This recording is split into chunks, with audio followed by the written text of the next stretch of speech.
regardless. And I didn't do enough today to win the game. Okay, let me take you behind the curtain. So while we're playing that sound, Michael's just nodding his head. This is good. This is good. This is good. Yeah, I love this. I don't know if it's good. I don't know if this man can get it done in the fourth quarter. I don't know. Can the Browns win with Baker Mayfield? Now, what we get caught up in is trying to make everybody win a certain way. The way this team is set up,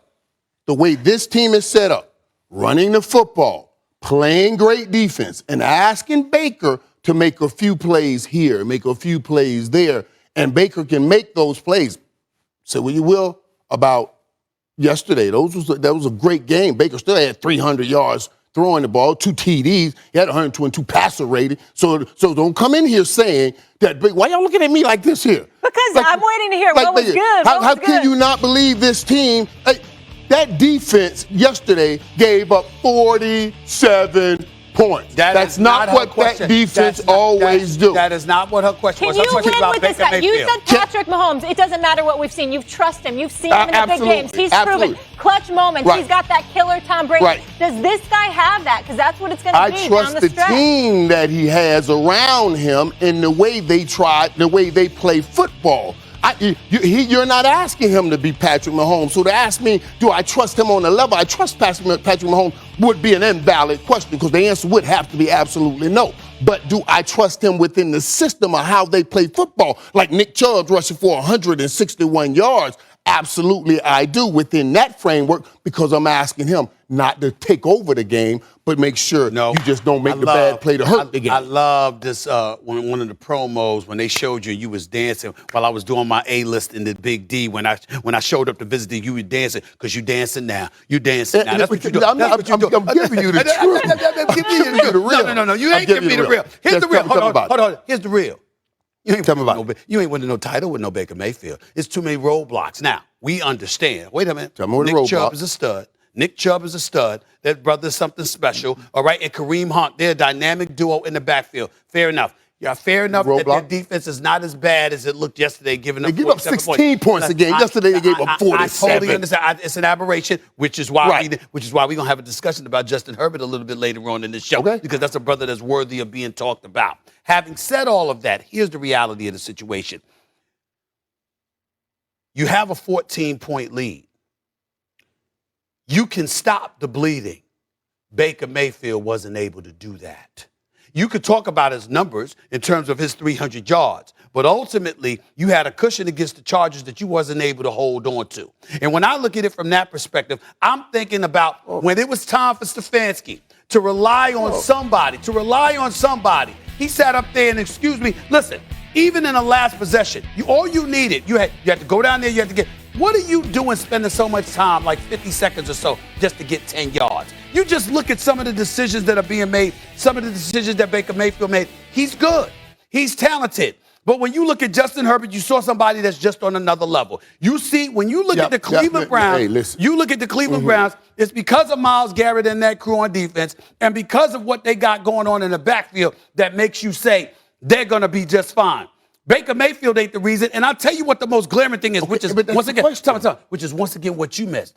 How in God's name do you target Odell Beckham Jr. 3 times? Two catches. Odell Beckham Jr. Now, Njoku had a big game. He had a 71-yard touchdown. You're proving my point, but you're telling me all the great things that have happened. You threw it out there, but you never brought to the jury the roadblocks you're talking about. I heard you say, let me tell you about the roadblocks that I never heard about. Can I take 10 seconds? Okay, give me the roadblocks. Here's the deal.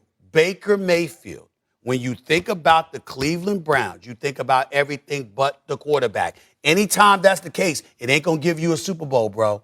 It ain't going to give it to you. But it has. It's not going to happen. It has with the Ravens. When they did it with Trent, you can do that. You can win. It's very rare. I'm just saying it's not going to happen with Cleveland. It's very rare. That's why the AFC wasn't what it was back then. The AFC now isn't what it was back then. That defense, that defense that's one of the top-ranked defense, if they play like they play, Nick Chubb and Kareem Hunt, oh, my God, these are beasts, dog. These are beasts. Okay. Now, what I've always said with Cleveland is, they're going to need Odell Beckham Jr. because Odell Beckham is the big play. He's the spark. You're going to need that to match up with those teams. Now we'll talk about the Chargers, but the teams like the Chiefs. And Dave Njoku, he gave it to him yesterday. And I'm telling you what you just said. Odell ain't even jumped in this thing yet. Okay. When Odell jumped in this thing, Cleveland will hit another level. That's why I'm saying. You can't say that when there's always been a question about Odell and Baker Mayfield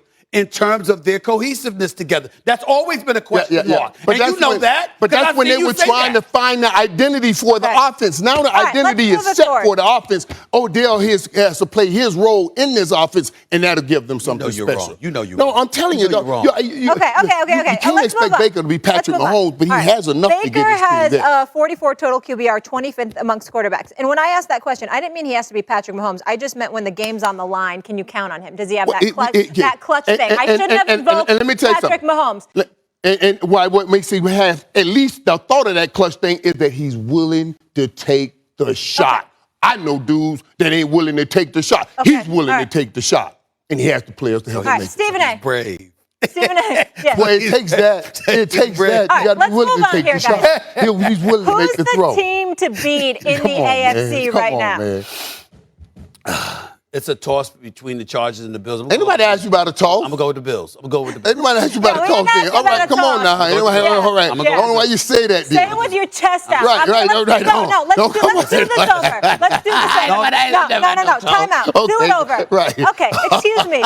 Stephen A. The Buffalo Bills. I didn't even ask. Okay, the Buffalo Bills. Why? Tell me why, and say it with your chest out. I think, honestly, they're the most well-balanced team in the AFC at this particular moment in time. We've got questions about Baltimore's passing game. You saw me having questions about Cleveland's quarterback. Of course, I don't give a damn what the Pittsburgh Steelers did yesterday. I'm happy they won a game, but we all know they've got some huge question marks. Mm-hmm. We look at the rest of the AFC. It's not what we thought it was going to be. It's Buffalo's division, and then there's everybody else. And when you look at the AFC West, the Raiders have come crashing down to reality like I told y'all they would do. That's the only wrong I have. The Chargers defense is suspect. I don't care what anybody. You so busy focusing on trying to question me. You haven't caught his hypocrisy. Let me tell you what his hypocrisy is. Let me tell you what his hypocrisy is. Oh, let me see where you're going with this.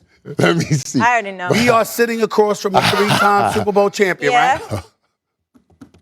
How did the Cowboys win those Super Bowls? Big plays. No, we moved the ball now. You moved the ball. We ran the ball. You ran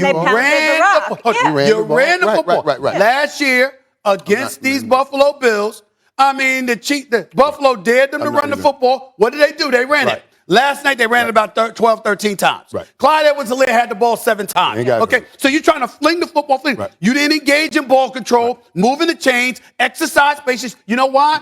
The Buffalo Bills sat on the field last night daring you to run the football. What they did was say, it's not about winning. We want to win our way, as opposed to winning the way that was made available to them. When you get behind, you can't do that. Time out. You got to understand. Wait a minute. You down 14 points. We've seen Patrick Mahomes race a 14-point deficit in 3 minutes. He was at 14 points. But it was pounding the rock, Emmett Smith style. You got to do that from the jump. Then they got behind. They don't have that ability to consistently run the ball like that. With Patrick Mahomes, they can get away with anything. Use the short passing game like a run game. Wait a minute. That's what I'm saying. What I'm saying to you, because the fear of Patrick Mahomes is so real, they were daring you to run the damn football. That's why you can run the football for Kansas City. That's why any running back can come there and look relatively decent because you're worried about Patrick Mahomes, which you know. And you have to understand that Andy Reid, the mad genius that he is, and this Michael Jordan dude he has at quarterback, he's not going to say, I'm taking it out of his hands to put it in the running back hands. I'm not sure he's Michael Jordan. What you mean you're not sure he's Michael Jordan anymore? Get out of here. We will revisit the subjects, but we had another big one, and it came down to the wire at SoFi. Justin Herbert and the Chargers showing they can rally in these big games. Herbert had his record 11 300-yard game, 398 yards passing, and tied a career high with 4 touchdowns as the Chargers rallied for a 47-42 victory over the Cleveland Browns. This game saw 1 tie and 8 lead changes, 4 in the final 15 minutes when the teams combined for 41 points. On the other side, Baker Mayfield, his 10th 300-yard passing game. Here he is. Obviously, that's why we lost. So you didn't make enough plays to win the game, and that goes for everybody on our team. So we didn't do that. Like I said, we left too many points on the board in the first half. I don't think it would have been the same outcome with needing a touchdown to tie the ball game up late in the game if we had done that early on. So I'm not going to be happy about it. We didn't win.